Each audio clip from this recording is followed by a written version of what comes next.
आज का दिन कुछ खास था। सूरज अभी पूरी तरह से निकला भी नहीं था, बस आसमान में हल्की सी लाली छाई हुई थी। मैं अपनी पुरानी जीप में बैठकर जंगल की ओर बढ़ रहा था। ठंडी हवा मेरे चेहरे से टकरा रही थी और उसमें जंगली फूलों और गीली मिट्टी की मिलीजुली महक थी। जैसे जैसे जीप जंगल के करीब पहुंची, पेड़ों का घनापन बढ़ता गया।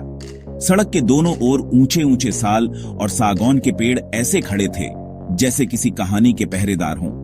उनकी शाखाएं मिलकर एक हरी भरी छत बना रही थी, जिससे सूरज की किरणें छन छन कर जमीन पर पड़ रही थी। मैंने अपनी जीप को जंगल के प्रवेश द्वार पर रोक दिया। अब आगे का सफर पैदल तय करना था। बैग कंधे पर टांगा, जिसमें पानी, कुछ बिस्कुट और एक छोटी डायरी थी। जंगल के मुहाने पर खड़े होकर मैंने गहरी सांस ली। हवा में नमी और पत्तों के सड़ने की गंध थी। पुराने पत्ते गिरकर मिट्टी में मिल जाते हैं ताकि नए पौधों को जीवन मिल सके। मैंने पहला कदम जंगल की जमीन पर रखा। सूखी पत्तियों की चरमराहट उस खामोशी में बहुत तेज लग रही थी। हर तरफ हरियाली थी, हल्के गहरे पीलेपन लिए हरे रंगों का संसार। धीरे धीरे आगे बढ़ा। सूरज की रोशनी अब पेड़ों के झुरमुट से जमीन पर सुनहरी चित्तियां बना रही थी। हर कदम पर एक नया दृश्य सामने था। कहीं बेलें पेड़ों से लिपटी थीं, कहीं छोटे मशरूम परी कथा के घरों जैसे लग रहे थे। हवा में पंछियों का संगीत और झींगुरों की लयबद्ध आवाज गूंज रही थी। ये सब मिलकर एक ऐसा संगीत बना रहे थे जिसे दुनिया का कोई भी संगीतकार नहीं बना सकता। मुझे ऐसा महसूस हो रहा था जैसे मैं किसी दूसरी दुनिया में आ गया हूं, जहां समय बहुत धीरे धीरे चलता है और हर चीज का अपना महत्व है। ये जंगल का बुलावा था और मैं खुशी खुशी उस बुलावे का जवाब देने के लिए तैयार था। जैसे जैसे मैं जंगल में और गहरा उतरता गया, बाहरी दुनिया का शोर पीछे छूट गया। अब गाड़ियों की आवाज की जगह पत्तों की सरसराहट थी। ऊंचे ऊंचे पेड़ों ने सूरज की गर्मी को रोक लिया था। यहाँ की हवा में गीली मिट्टी, सड़ते पत्ते और जंगली फूलों की खुशबू थी। हर तरफ जीवन था। जमीन पर रेंगते कीड़े, डालियों पर गिलहरियां, हवा में तितलियां। पेड़ों के विशाल तने जैसे सदियों से वहीं खड़े हों। उनकी छाल पर काई जमी थी, जड़ें जमीन से बाहर सांपों की तरह फैली थीं। मैंने एक पेड़ के तने को छुआ। उसकी सतह पर एक अजीब सी ऊर्जा महसूस हुई। जंगल में हर चीज की अपनी कहानी होती है, बस उसे सुनने वाला चाहिए। मैंने अपनी चाल धीमी कर दी। अब मैं हर चीज को ध्यान से देख और सुन रहा था। दूर कहीं बंदर की आवाज आई, फिर लंगूरों का झुंड पेड़ों पर छलांग लगाता गुजर गया। उन्हें देखकर एहसास हुआ कि हम इंसान प्रकृति से कितना दूर हो गए हैं। जंगल आपको आपकी सीमाओं और प्रकृति की महानता का एहसास कराता है। जमीन पर चींटियों की कतार भृंग सूखे पत्ते को खींचता। हर जीव की अपनी भूमिका है। जंगल में सहयोग और सह अस्तित्व का नियम चलता है, जो शहर की भाग दौड़ से बिल्कुल अलग है। जंगल में सबसे ज्यादा ध्यान खींचने वाली चीज थी आवाजें। हर तरफ से कोई ना कोई आवाज आ रही थी। पत्तों की सरसराहट, पंछियों की पुकार। मैंने सीखा कि जंगल में चुप रहना कितना जरूरी है। अगर आप शांत रहें तो जंगल अपने राज खोलने लगता है। मैं एक बड़े पत्थर पर बैठ गया और आंखें बंद करके सुनने लगा। हवा, झींगुर, दूर झरने का संगीत, पंछियों के गीत। कुछ देर चुपचाप बैठने का फायदा मिला। झाड़ियों में हलचल हुई। एक सांभर हिरण का जोड़ा बाहर निकला। वे सतर्क थे, घास चरने लगे। उन्हें देखना जादुई अनुभव था। कुछ देर बाद वे घने जंगल में गायब हो गए। आगे बढ़ा तो पगडंडी पर तेंदुए के ताजे पंजों के निशान दिखे। ये सोचकर रोमांच और डर दोनों महसूस हुआ। जंगल में आप कभी अकेले नहीं होते, हमेशा कोई ना कोई आपको देख रहा होता है। थोड़ा और आगे चलने पर नीले पंखों वाला किंगफिशर दिखा।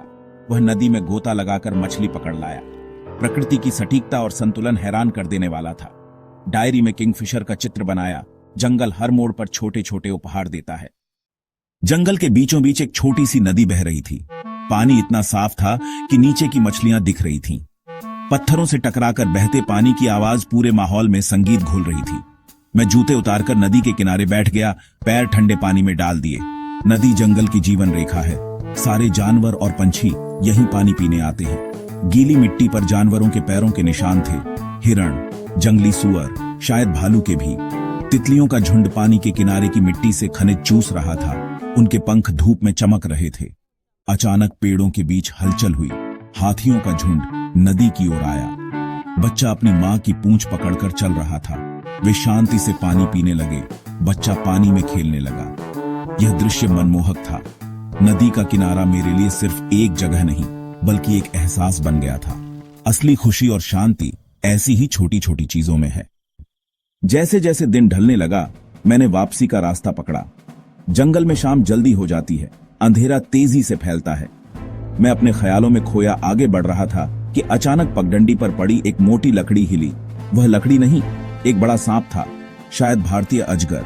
वह धीरे धीरे पगडंडी पार कर रहा था। उसका शरीर, मांसल और पैटर्न शाम की रोशनी में चमक रहे थे। मैं वहीं जम गया। दिल की धड़कन तेज हो गई। मेरे और उसके बीच बस कुछ कदमों का फासला था। सांप ने एक बार मेरी तरफ देखा, फिर अपना रास्ता पार करता रहा। उसे मेरी मौजूदगी से कोई फर्क नहीं पड़ा। उसके जाने के बाद भी मैं कुछ देर तक वहीं खड़ा रहा। माथे पर पसीना था। उस पल मुझे जंगल के उस चेहरे का भी अनुभव हुआ जो खतरनाक हो सकता है। जंगल जितना सुंदर है, उतना ही अप्रत्याशित भी। इस घटना ने मुझे सिखाया, डर पर काबू पाना जरूरी है। जंगल में सम्मान और दूरी बनाए रखना ही सुरक्षा है। सांप वाली घटना के बाद मैं और भी सतर्क और शांत हो गया। अब मेरा ध्यान हर छोटी छोटी आवाज और हरकत पर था। जंगल में खामोशी की अपनी एक भाषा होती है। जब आप चुप रहते हैं तो आप अपनी पूरी चेतना से सुनने लगते हैं। मैं एक जगह रुका, आंखें बंद की और जंगल को महसूस करने लगा। कुछ ही पलों में मुझे अपने आसपास हो रही अनगिनत गतिविधियों का एहसास होने लगा। पैरों के पास जमीन के नीचे केंचुआ, सिर के ऊपर गिलहरी, दूर उल्लू की आवाज। यह सब तभी सुनाई देता है जब आप पूरी तरह शांत हों। जंगल में जानवरों को देखने का सबसे अच्छा तरीका भी यही है, खामोश रहना और धैर्य रखना। शर्मीले जानवर इंसानों की आहट पाते ही छिप जाते हैं। अगर आप चुपचाप बैठ जाएं तो कुछ समय बाद जानवर खुद ब खुद बाहर आने लगते हैं। यह धैर्य का इम्तिहान है, लेकिन इसका फल बहुत मीठा होता है। जंगल की शांति आपके मन की उथल पुथल को भी शांत कर देती है। जब हम जंगल के बारे में सोचते हैं तो दिमाग में बड़े जानवर आते हैं, लेकिन असली खूबसूरती उसकी छोटी छोटी चीजों में छिपी होती है। वापसी की यात्रा पर मैंने ध्यान छोटे आश्चर्यों पर केंद्रित किया। पेड़ के तने पर रंग बिरंगे कवक उगे थे जो किसी कलाकृति जैसे लग रहे थे। जमीन पर गिरी सूखी पत्ती का आकार और उस पर बनी नसें भी एक कला थी। एक छोटे जंगली फूल को देखा, बैंगनी रंग, नाजुक बनावट। उसके पास मकड़ी का जाला था जिस पर ओस की बूंदें चमक रही थी। एक अजीब से कीड़े को देखा जो सूखी टहनी जैसा लग रहा था। यह उसका छलावरण था। कुछ चींटियां पत्तों के टुकड़े सिर पर उठाकर कतार में ले जा रही थी। इन छोटी छोटी चीजों को देखकर एहसास हुआ कि जंगल जीवन के सिद्धांतों को सिखाने वाली खुली किताब है। जैसे जैसे बाहर की ओर बढ़ा, पेड़ पर कठफोड़वे की ठक ठक सुनाई दी। ये छोटे छोटे पल, छिपे खजाने मेरी जंगल यात्रा की सबसे कीमती यादें बन गए। जब मैं जंगल के किनारे पर वापस अपनी जीप के पास पहुंचा तो सूरज लगभग डूब चुका था। आसमान में रंग बिखरे थे। जंगल अंधेरे की चादर ओढ़ रहा था। मैंने आखिरी बार मुड़कर उस घने जंगल को देखा जिसने दिन भर मुझे अपनी गोद में रखा था। मैं सिर्फ एक जंगल से बाहर नहीं आ रहा था, बल्कि अपने साथ बहुत कुछ लेकर लौट रहा था। यादें, अनुभव और जीवन के कुछ गहरे सबक। जंगल ने सिखाया कि प्रकृति कितनी शक्तिशाली और नाजुक है। यह हमें सब कुछ देती है, लेकिन हम इंसान अपने लालच में इसे नष्ट करते जा रहे हैं। यह हमारा कर्तव्य है कि हम इन अनमोल जंगलों की रक्षा करें, ताकि आने वाली पीढ़ियां भी इस जादू का अनुभव कर सकें। जीप में बैठकर जब इंजन स्टार्ट किया तो उसकी आवाज कर्कश लगी। जंगल की खामोशी और संगीत का मैं इतना आदी हो गया था कि अब शहर का शोर परेशान करने वाला लग रहा था। मन में एक अजीब सी उदासी थी, इस खूबसूरत दुनिया को छोड़ने का दुख, लेकिन खुशी भी थी कि मुझे यह अनुभव करने का मौका मिला। मेरा मानना है कि हर किसी को अपने जीवन में कम से कम एक बार जंगल का अनुभव जरूर करना चाहिए। जंगल सिर्फ पेड़ों और जानवरों का घर नहीं है, यह हमारी आत्मा का भी घर है, जहां जाकर हमें असली शांति मिलती है।